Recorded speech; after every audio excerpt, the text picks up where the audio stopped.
Captain Elena Delacroix had always understood that the margin between sky and earth could vanish in a single heartbeat. The mission had been logged as routine reconnaissance, a low-level sweep along a supply corridor that intelligence had marked as thinly defended. She had flown such paths hundreds of times in her Apache. This time, the margin closed on her without warning. A surface-to-air missile streaked from the ridgeline and struck near the main rotor hub. The helicopter bucked with a violent shudder. Warning tones screamed through the cockpit as fire licked across the panel. Her co-pilot, Lieutenant Marcus Johnson, shouted once before the second missile tore through the tail assembly. Elena fought to steady the bird, pulling into auto-rotation, her hands firm, even as shrapnel carved into her shoulder. When the Apache hit the clearing, Marcus was already gone. She forced the crippled machine into a controlled crash, buying herself survival at the cost of his life. The impact knocked her sideways against the harness. Pain seared along her ribs, where fragments of glass and steel had torn through the panel. Smoke poured into the cockpit. She dragged herself free, boots slipping against scorched earth, before enemy ground forces closed around the wreckage. She tried to reach the emergency kit strapped under the seat, but rifle butts struck her down before her fingers touched the latch. Hands bound, vision blurred. She was marched through the forest with the sound of enemy rotors circling above. Even then, she marked the tone and pattern of those engines. They were Heinz, heavy and distinct. She memorized the rhythm as carefully as she had memorized her father's lessons years before. When the gates of the prison camp groaned open, she was pushed forward into mud and gravel. The first thing she saw were the coils of barbed wire stretched in triple rows, glinting with frost. Guard towers loomed overhead with searchlights angled down like predators' eyes. The compound carried the stench of oil, sweat, and damp earth. Prisoners huddled behind fences, gaunt and silent, eyes tracking her as if she were already dead. Commander Dmitry Vulov stood at the entrance, his coat immaculate, his stare flat with the confidence of a man who believed he had mastered the art of breaking soldiers. His voice carried a dismissive weight when he muttered to his aides that she was just another captured pilot, useful only for what information she might yield before she was traded away. The guards laughed as they stripped her of equipment and pushed her toward the holding barracks. They saw only the mud on her flight suit, the limp in her stride, and the blood seeping from her sleeve where shrapnel still lodged. To them, she was weakened, broken, and no different from the others who had come before. They did not notice the way her eyes moved with quiet calculation, noting the placement of floodlights, the timing of the gate locks, and the routine of the sentries. They saw pain where she concealed focus, defeat where she nurtured resilience. The echo of their laughter clung to the walls of the camp, but Elena let it roll over her without reaction. Silence was her answer. Inside the barracks, she sat against the cold wall, her dog tags pressing against her chest. The metal was warm from her skin, carrying the memory of flight hours that had shaped her into more than the caricature her captors imagined. Her shoulder throbbed, but pain was nothing new. She traced the scar with her gloved hand, steadying herself with the reminder that she had survived worse. The clanging gates outside reverberated through the compound each hour, marking time as clearly as any instrument panel. Each slam of metal against metal was meant to enforce confinement. To Elena, it became a metronome for her thoughts. Night fell, and the mechanical rotors of patrol helicopters drummed across the horizon. Their sound was meant to intimidate prisoners into hopelessness. To Elena, each pass was another lesson. Altitude, timing, flight paths. She marked them all in memory. Her captors could not imagine that the woman they dismissed as another broken aviator was already charting their routines. Every sneer and careless laugh strengthened her resolve. She understood what they did. Not underestimation was its own fatal flaw. In the quiet of her cell, with shadows stretching across the concrete floor, Captain Elena Delacroix prepared not for survival alone, but for reversal. They believed her contained. They were wrong. The interrogations began before dawn, when the cold of the mountains still clung to the walls of the compound, Captain Elena Delacroix was led into the concrete chamber, with her wrists bound, boots scuffing against the floor. Commander Dmitry Vulov sat across from her at a metal table, his uniform immaculate, his posture designed to radiate control. He spoke in measured tones, layering questions with pauses, meant to pull her into conversational rhythm. He asked for details on Apache maintenance cycles, for call signs, for supply corridors. Elena answered with the same words each time. Name, rank, serial number. Her voice carried no tremor. Vulov studied her expressionless face and made a note, then shifted tactics. He spoke of Marcus Johnson's death, of the futility of resistance, of how American pilots were trained to believe they could endure when they could not. Elena's eyes remained fixed on the wall behind him, where a faint crack in the plaster revealed a flaw in the construction. The days settled into a rhythm. Guards dragged her from the barracks, sat her in the same chair, asked the same questions.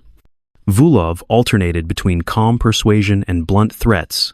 He spoke of prisoner exchanges, of the comfort she might find if she cooperated. He detailed the punishments he would authorize if she did not. Each statement was delivered with clinical detachment, the voice of a man who had broken many before. Elena listened, silent, marking the way the overhead light flickered every 20 seconds, the way the electrical hum from the fence outside shifted pitch when the camp's generator cycled at night. Every pattern was logged in her mind, not as an act of defiance, but as a pilot's instinct. When she was returned to her barracks, Elena sat in the corner with her back to the wall. She dragged a fragment of stone across the packed dirt floor and scratched a crude notebook of symbols and marks, each one tied to her observations. Guard rotations changed every 6 hours, yet one sentry always lingered 3 minutes too long at the southern gate before turning. The floodlights along the perimeter followed a predictable cycle, two dimming in sequence before the others.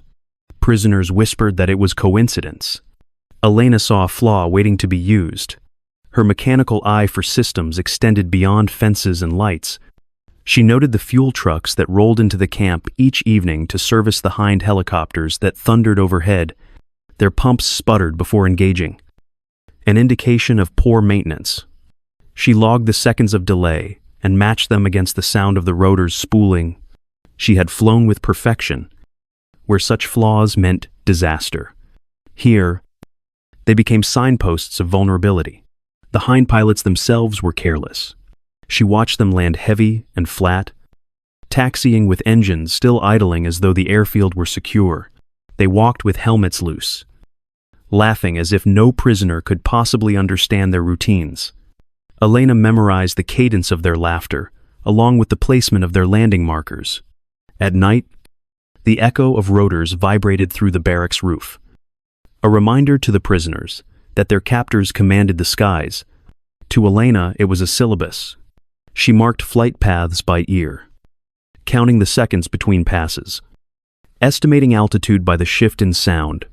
She recalled her father's lessons in Louisiana, how he had taught her to think in 3 dimensions, to feel the weight of air against the machine, even stripped of her aircraft. Those instincts sharpened rather than dulled. The guards assumed her stillness meant defeat. They mocked her silence, claiming she had already broken. Some prisoners believed it as well, whispering that the pilot no longer had fight left in her. Elena allowed the impression to hold. Hidden competence thrived in the shade of underestimation. Every time she pressed her fingers against the wall to gauge vibration from the generator, every time she dragged a stone across the dirt to mark another note, she reinforced the mask of passivity. Her resilience was not in loud defiance, but in the patience to map weakness with precision. Confinement became reconnaissance. Vulov believed he was grinding her spirit into submission. Yet each session only added to her catalog of flaws in his fortress. The more they dismissed her as ordinary, the more space they gave her to watch, calculate, and wait. Within the cage, Captain Elena Delacroix was already shaping the outline of her escape. The barracks smelled of damp wood and unwashed bodies, a mixture of sweat and fear that clung to every surface. Captain Elena Delacroix sat in the shadows, her back against the far wall, while the other prisoners gathered close to the faint glow of a smoldering stick wedged into an old tin can. The light flickered across gaunt faces and hollow eyes, revealing more exhaustion than hope. Sergeant Kevin Thompson leaned forward, his voice low but steady, the voice of a man who refused to let despair dictate the terms. He traced a crude outline of the camp perimeter in ash on the floor, using a broken twig as his pointer. "We moved during the guard shift change," Thompson whispered. "East side perimeter. The forest is dense enough to cover our trail, and with luck, we'll be a mile in before they realize we're gone. Once we reach higher ground, we head west. Friendly lines are less than 30 miles. He looked around at the others. "It's hard, but it's possible." Elena studied the map of ash. She had counted those trees, memorized the guard rotations, and listened to the drone of hind patrols above. The plan was brave, but it was flawed. She shifted slightly, the movement catching Thompson's eye. "Sergeant," she said quietly, her voice carrying calm authority. "On foot, you won't make it 6 hours. Their helicopters fly predictable patterns, and their thermal imaging will track you even through thick forest cover. Dogs will pick up the trail before dawn. You'll be boxed in and outflanked by morning." Murmurs spread through the circle. A corporal muttered that she was trying to scare them. Thompson raised his chin, unwilling to surrender ground so easily. "Captain, I've been running evasion drills since before you were commissioned. We know how to stay off their radar." Elena leaned forward, letting the firelight catch the steel in her eyes. "You know how to evade patrols on the ground, but they control the air. I've flown against thermal sweeps. I know what those systems can see. If you try to run, you're not escaping. You're volunteering for capture." Her tone was calm, without insult, but the words carried the weight of certainty. The silence that followed pressed hard. Thompson's jaw worked as though chewing the argument. "Then what do you suggest?" Elena hesitated just long enough to feel the moment sharpen. Then she spoke a single word, barely above a whisper. "Hind." The prisoners shifted uneasily, some scoffing under their breath. One shook his head in disbelief. Thompson frowned. "You're saying we steal one of their helicopters? That's not an escape plan. That's suicide." Her expression didn't change. She traced her finger through the ash, altering his crude perimeter, drawing into a landing zone pattern she had memorized over the last 3 days.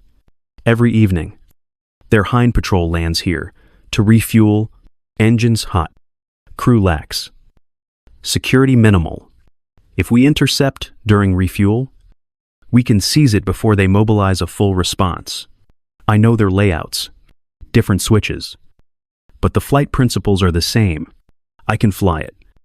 The corporal who had doubted her earlier let out a low laugh. "You expect us to believe you can just jump into one of their machines and fly away?" Elena fixed him with a steady gaze.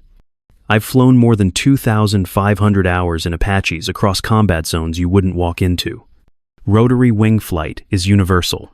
The difference between our controls and theirs is muscle memory, not physics. Their arrogance is the weakness. They don't think a prisoner would dare touch their aircraft. That's why it will work." Thompson rubbed the ash between his fingers, his skepticism battling against the stark logic of her words. Firelight flickered across his features, carving deep lines of fatigue. Finally, he looked at her squarely. "You're asking us to risk everything on one chance." "I'm telling you," Elena replied evenly, "that running means certain failure. Seizing the air means possibility. You decide which risk you can live with." The prisoners exchanged glances. Doubt remained heavy, but something else had taken root as well. The possibility that their captivity could be reversed in a way none had dared to imagine. Thompson let out a long breath, then nodded once. "We'll hear your plan." The fire sputtered, casting shifting shadows across the walls, as if the camp itself was listening. For the first time since her capture, Elena felt the balance tilt. Conventional doctrine had offered only despair. Innovation had cracked the first opening. The plan began with ash on the floor and grew into something far sharper. Sergeant Kevin Thompson argued details with his men, while Captain Elena Delacroix redrew the perimeter map, replacing vague marks with precise angles and distances. She had spent days observing the Heinz routine, and now every scrap of memory became instruction. They had one chance to act during the evening refuel. When crew discipline slackened, precision was their only ally. In the dim barracks light, Elena sketched the outline of the Heinz cockpit with a piece of charcoal scavenged from the stove. Her hand was steady despite the ache in her shoulder. She marked critical systems, fuel intake here. Rotor controls there, speaking quietly as she did. This is what we cannot damage. Avionics intact. Engines intact. The crew will be armed but careless. We neutralize them without panic. If they hit the console, we lose the bird, and with it, our escape. Thompson's men watched, skeptical at first, but the detail in her drawing carried authority. She had memorized the cockpit like scripture. Their weapons were pitiful at first. One length of pipe stolen from a drainage trench, 2 knives hidden in the seams of boots, and a captured pistol with a single magazine. Elena insisted they focus not on volume of fire but on placement. This is not a firefight. She told them, it is a theft. Noise is failure. Timing is everything. She drilled them in silence, moving hands into positions, showing how to strike to disable rather than kill, how to seize control without destroying controls. Even Thompson, hardened by years of fieldwork, found himself listening with new respect. Each night they rehearsed in whispers, coordinating signals. A cough meant delay. A scrape of stone against metal meant move. Elena fashioned a crude watch from scratched markings on a tin plate so they could synchronize actions. She demonstrated how pilots relied on routine helmets resting on rotors. Harness left loose. They think the sky belongs to them, she said. Voice even. We will take it back. During work details outside, she feigned weakness to conceal her scouting.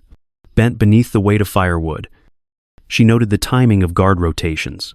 While others stumbled toward the mess line, she slipped her gaze toward the landing zone, memorizing where the fuel trucks parked and how long it took crews to cycle through the pump. The delay was always the same: sputter, cough, ignition. 3 seconds when the Heinz sat exposed and its crew focused inward rather than outward. 3 seconds was all she needed. Thompson pushed his doubts hard in private, reminding her of the odds, of the near certainty of alarms. Elena countered with discipline. A predictable enemy is a vulnerable enemy. They believe no pilot would ever dare touch their machines. That arrogance is our cover. She carried herself not with bravado but with the calm of someone who had already survived fire and impact. It steadied the men who had never flown but now placed their hope in her. Improvised tools became lifelines. A bent spoon reshaped into a lockpick. A strip of canvas dyed with soot to signal from across the yard. A broken radio handset stolen from a guard post and hidden under a bunk. Elena taught them to mimic static, to feed false bursts into the guard net that would delay pursuit. Each prisoner had a roll of creases added blank. None were idle. She divided them as carefully as she would assign crew positions in an Apache. The mockery of guards only sharpened her focus. They laughed when she staggered with wood or paused too long at the fence line. They called her Silent Bird, convinced her spirit had broken. She let them believe it, even encouraged it with a bowed head and weary gait. Beneath the mask, she counted steps and marked patterns, her mind always on the hind. Every insult became another layer of cover for the precision she was building. By the third night, the prisoners moved with cohesion. Thompson's voice no longer carried doubt when he repeated the sequence breach. Disable. Secure. Watches ticked in unison, hands moving as one. Elena refined their timing down to seconds, drilling into them the reality that hesitation was defeat. The barracks became a classroom of whispered cadence. each rehearsal a fragment of the larger heist forming in their minds. When they gathered in the dark, Elena unfolded the charcoal sketch once more. Now smudged from constant handling, the prisoners leaned close, their faces lit by the faint firelight. She tapped the cockpit outline with her finger and said, "This is our way home." For the first time, no one laughed. The silence carried weight, heavy with fear, but anchored by belief. In that silence, the impossible began to feel inevitable. Every repetition, every improvised signal, every scratch of charcoal on dirt pushed them closer to transformation. A prison break was desperate flight. A captured hind was something more. Under Elena's guidance, the plan that should never have worked began to take shape as something their captors would never anticipate. In the stillness of captivity, she was crafting precision sharper than any weapon they carried. The night broke under the sound of the siren. It began as a low wail rolling across the camp, then swelled into a scream that sent guards scrambling from their posts. Floodlights snapped on and swept in wide arcs, slicing the dark into shifting corridors of glare and shadow. Prisoners surged from the barracks in a wave of confusion, some shouting, others simply running toward the fence. To the guards, it looked like chaos, the kind they had drilled for countless times. To Captain Elena Delacroix, it was the moment she had built toward. Every second of planning distilled into this storm of noise and panic. Her hand tightened around the scratched tin plate they had used as their makeshift clock. The crude marks aligned with the minute they had chosen. She caught Sergeant Kevin Thompson's eye and gave the slightest nod. His men, already primed, began to steer the frantic rush, not outward into the trees but along the path Elena had traced in her mind.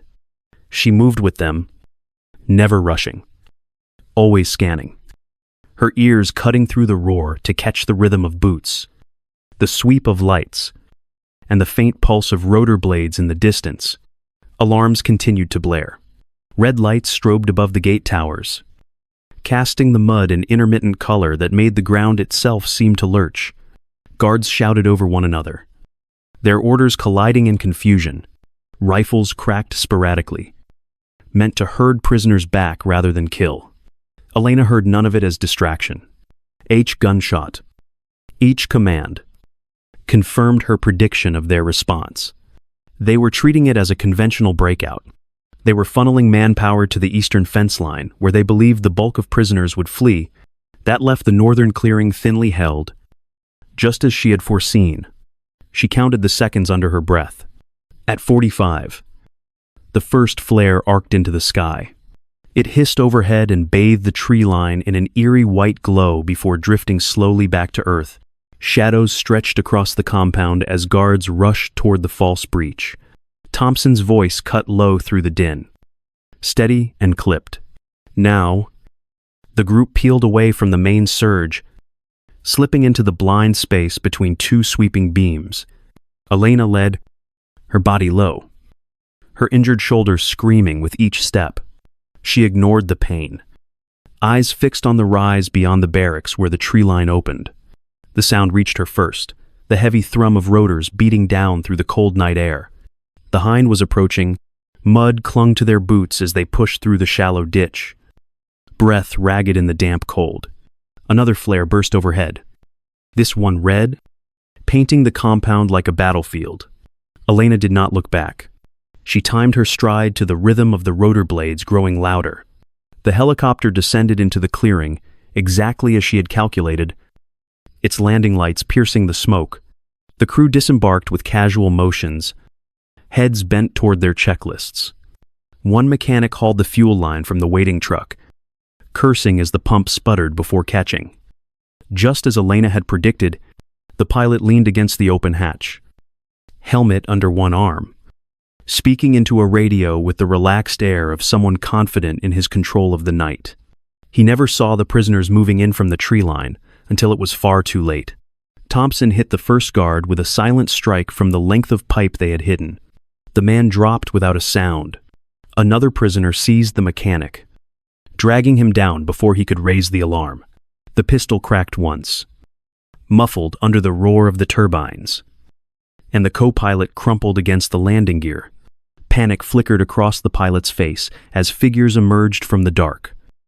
Not broken prisoners fleeing, but coordinated shadows, closing in. Elena pushed forward through the chaos, her eyes already on the cockpit. She shouted above the rotor wash, her voice sharp and controlled. "No damage to the consoles, keep it clean." The words cut through the fear like a blade. Focusing the men on their roles, they struck hard, restrained only by her insistence that the machine remain intact. The pilot stumbled back, weapon half raised. But Elena closed the distance with sudden force. Her hand slammed his wrist against the fuselage. The pistol clattering to the dirt, she pressed him against the hatch and hissed in his own language, "Move, and you die." His wide eyes reflected the red flare light as he froze. Behind her, prisoners dragged the bodies into the shadows. Thompson secured the perimeter, barking short commands as if he were back with his team. The others breathed hard, some on the edge of panic. But the sight of Elena climbing into the cockpit steadied them. She slid into the pilot's seat as if it were her Apache, fingers tracing unfamiliar switches but mapping them instantly against her memory. The dog tags at her neck tapped once against the console. Outside, the camp reeled with confusion. Alarms still screamed. Guards still poured east. No one yet understood that their own helicopter had just been taken. Inside the Hind, Elena's voice was calm. "Precise," unshaken by the storm raging around them. "All aboard. Now, we have 5 minutes before they realize." Where others saw chaos, she saw a corridor. Where guards heard panic, she heard rhythm. As the rotor blades spooled higher, chopping the night into pieces of sound and light, Captain Elena Delacroix transformed captivity into flight. The cabin of the Hind smelled of fuel and sweat as Captain Elena Delacroix strapped herself into the pilot's seat. The controls were unfamiliar, heavier than the Apache she had trained her hands to know, but the fundamentals were the same. Her eyes flicked across the console, mapping switches to memory. The engine whine deepened as turbines spooled higher. Rotor wash, scattering dust across the clearing. Behind her, the rescued prisoners crowded into the troop bay, their breath ragged, their eyes wide. Some clutched scavenged weapons, others held onto nothing but the seat rails. None spoke. They watched her as if silence alone would keep them airborne. Elena's dog tag swung once and tapped the console, catching the faint glow of the cockpit light. She reached forward and engaged the weapon system with a steady hand. Outside, the camp was a storm of confusion. Alarms, screaming, and searchlights darting frantically across fences. Guards rushed toward the eastern perimeter, where they believed the prisoners had fled. The northern clearing remained exposed, blind to the fact that their own aircraft had turned predator. With a smooth pull, Elena lifted the Hind off the ground. The machine groaned but responded, rising into the smoke-choked night. Instead of banking away toward safety, she rolled left and leveled the nose back toward the compound. Gasps erupted from the troop bay.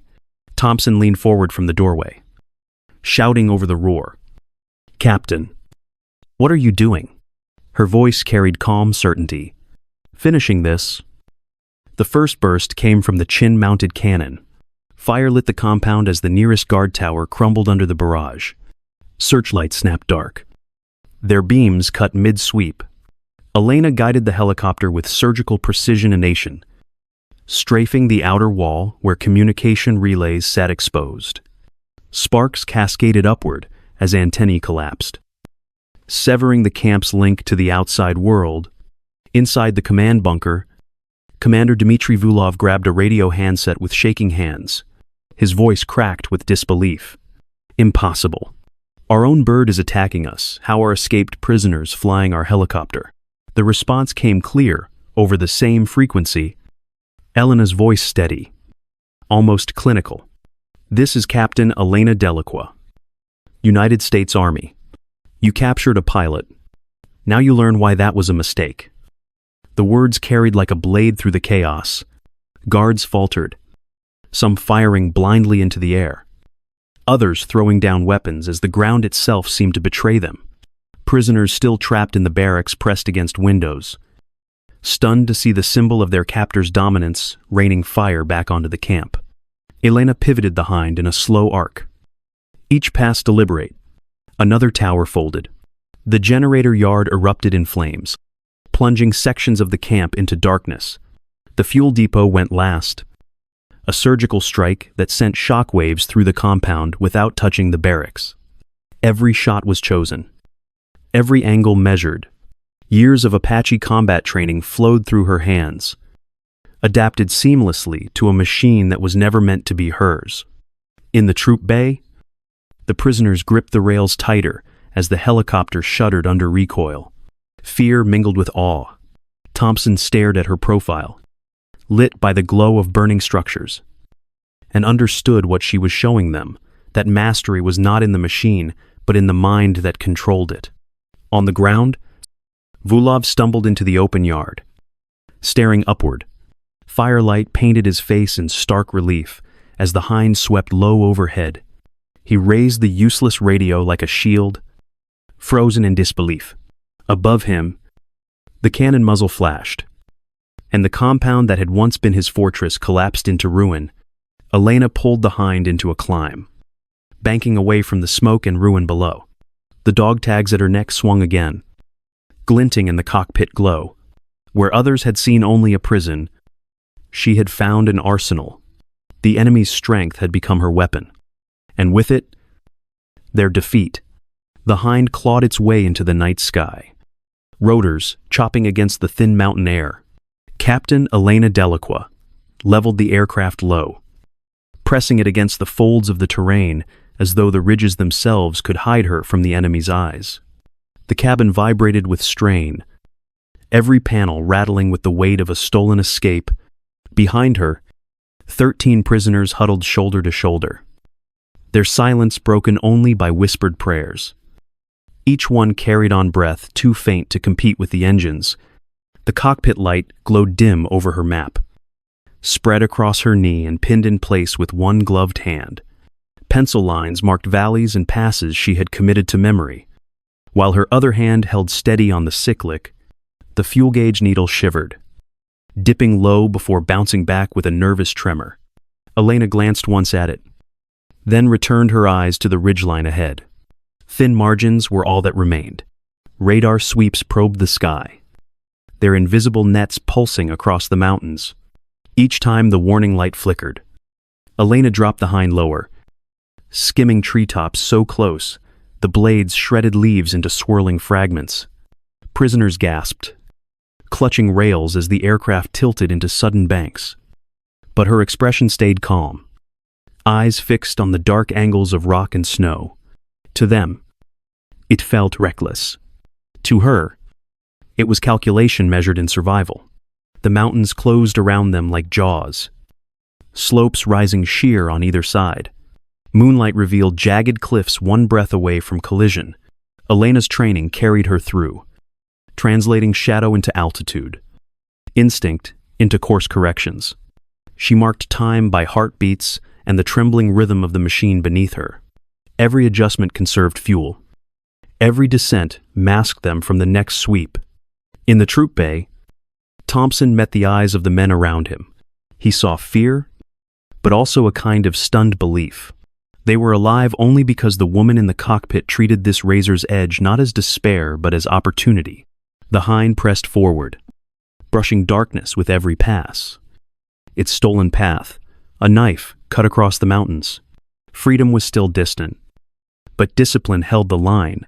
The mountains fell away into a valley shrouded in haze as Captain Elena Delacroix adjusted her course toward friendly lines.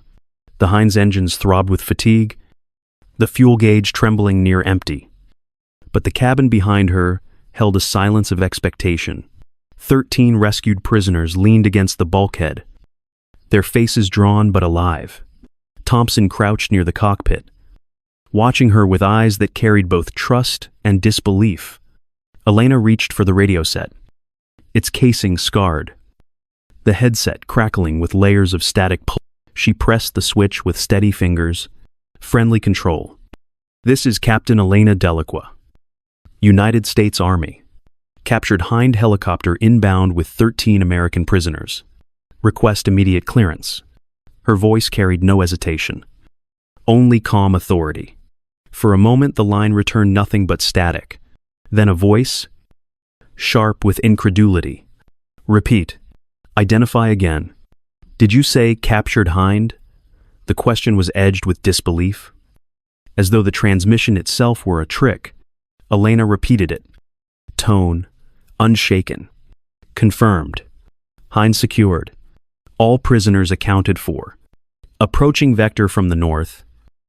In the troop bay. A murmurose. Faint cheers breaking through exhaustion. The prisoners gripped rails and shoulders.